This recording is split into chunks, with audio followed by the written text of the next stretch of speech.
Welcome to the Life Makeovers podcast. My name is Cindy D. Whitmer, and I am the Midlife Makeover Coach, helping you turn your midlife into your best life, one step at a time. Through powerful conversations, my own midlife roller coaster story, and over 3 decades of helping people transform their lives through counseling and coaching, I am on a mission to help you create your own definition of success and happiness. Thank you for being here. Hey, everybody, it's Cindy here. Welcome to the Life Makeovers podcast. Can you believe it's literally just a few days until 2023 is over and done? Wow. This year just flew by for me. I don't know about for you, but it definitely did for me.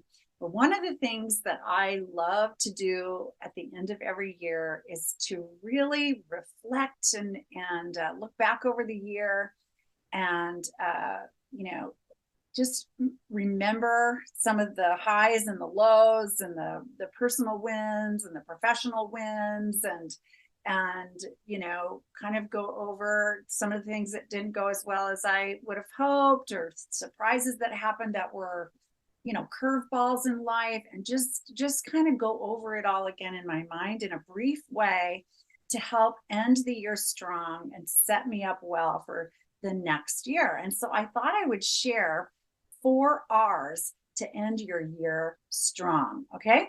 Excuse me. So the first one is review. R is for review. So what I mean by this is just one of the ways I do this is I just get out my calendar, which literally has everything in it. Here, I'll just hold it up. This big, beautiful calendar of mine.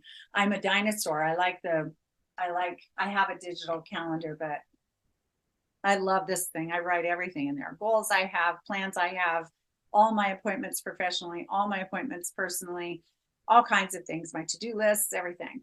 But anyway, travel schedule, the whole bit. So for review, what I do is I go through the whole year and just look briefly at every day, just very briefly, or every week, and kind of gloss over it and go, gosh, what happened in January? What happened in February? What went on in March, April, May, June, July, August, September, October, November, December? I just review the whole thing and just kind of notice what some of the bigger moments were in the year, this year I got married. Wow, that was a big wow right in the middle of it in May. My husband had a motorcycle accident in September that was pretty scary for a bit. Those are some of the big wows that happened. And then took several trips. I'm a traveler, so I took several trips, and I had some professional ups and downs as well. So just gloss over the year, look it over, and remember some of those highlights, reviewing the year as in kind of a general way. And then number 2, the second R, is reflect. And this is where I want you to go a little deeper with yourself. I find this very powerful, to go deeper with myself about some of those higher points, or those things that kind of stuck out to me in my review process. So some questions I ask myself: well, what worked about all that? What worked well with that whole situation? And what didn't work well in that whole situation? So you see, part of the power of the 4 R's, ending the year strong, the power of it is to grab onto any lessons, or notice anything that's incomplete, or celebrate what feels great, all of that. And that's what this reflect phase is about. What lessons can you get? What have I learned this year professionally? What have I learned this year personally? So many things. I know one thing that I have learned personally is how, I want to make all our kids and our grandkids a continued priority. Even though most of them live far away, it requires a lot of time, travel, effort to stay communicating, stay close, stay involved, see them. I want to make that a continued priority.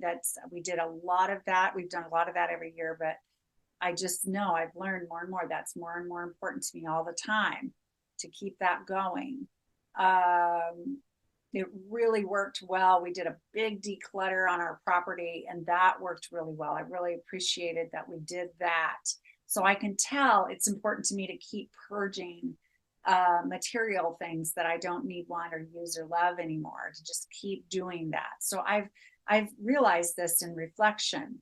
So take time out, notice some of those highlights or bigger things through your year or big parts of your life, and what's working, what's not, what you've learned, how you'd like that to look differently, in this next year. So lots of reflection after your review. And then number three, third R, I think you're going to like this one: rest. Rest, rest, rest.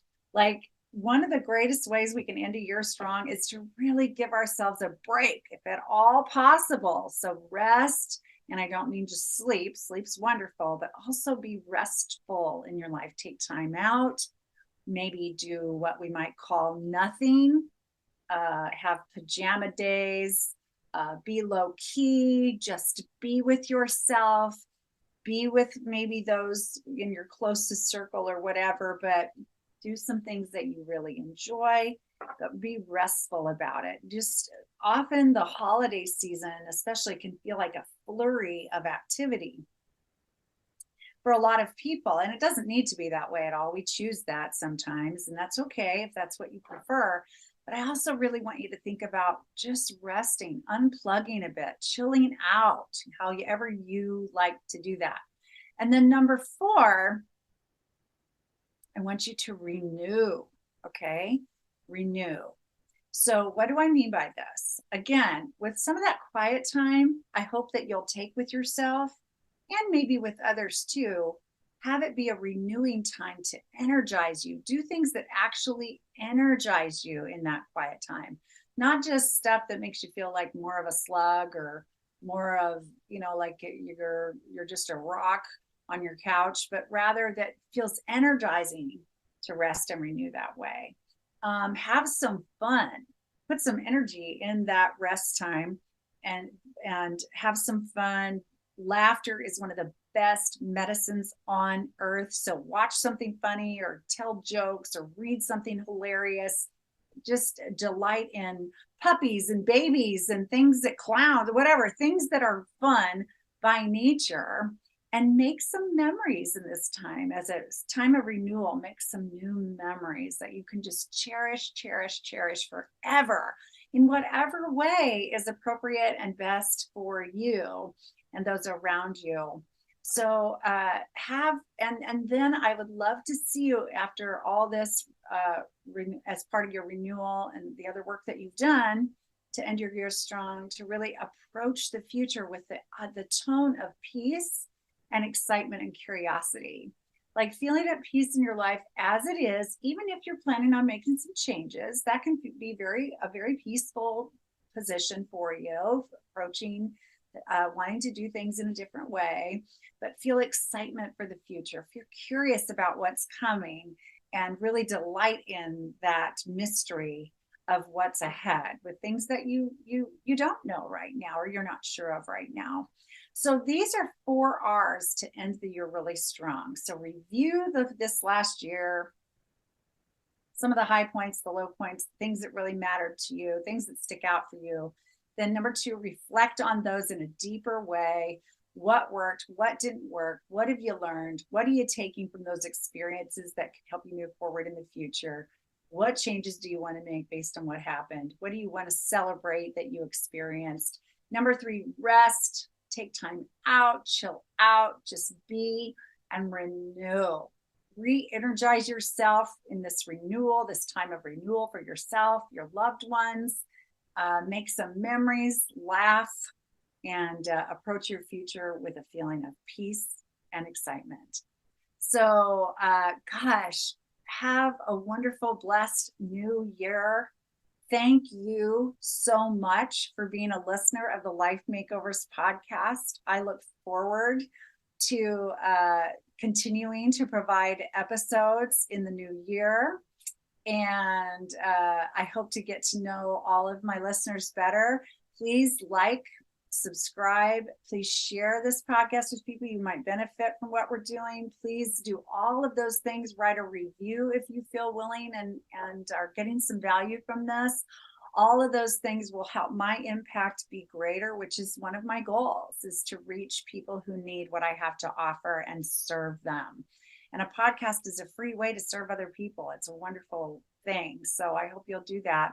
And then as you're looking at your new year and thinking about those things you want to change, ways you want to grow, please consider coaching as a supportive practice for you. This is what I do.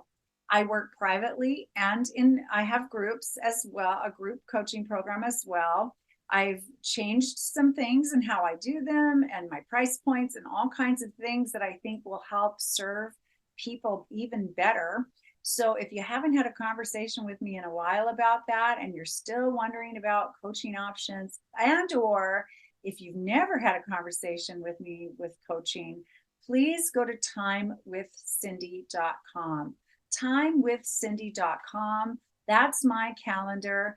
And I am offering as a new thing, a 60-minute powerful coaching conversation in the new year. I want to spend a whole hour with you.